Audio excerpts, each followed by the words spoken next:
चलिए दोस्तों, आज बात करते हैं मध्यकालीन भारत में राजस्व यानी टैक्स इकट्ठा करने के बारे में।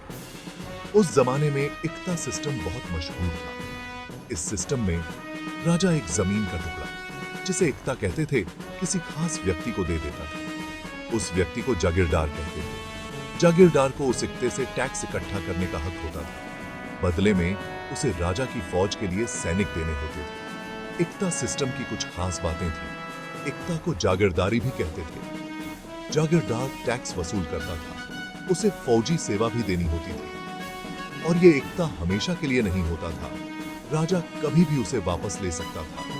यानी ये एक तरह का सामंती सिस्टम था।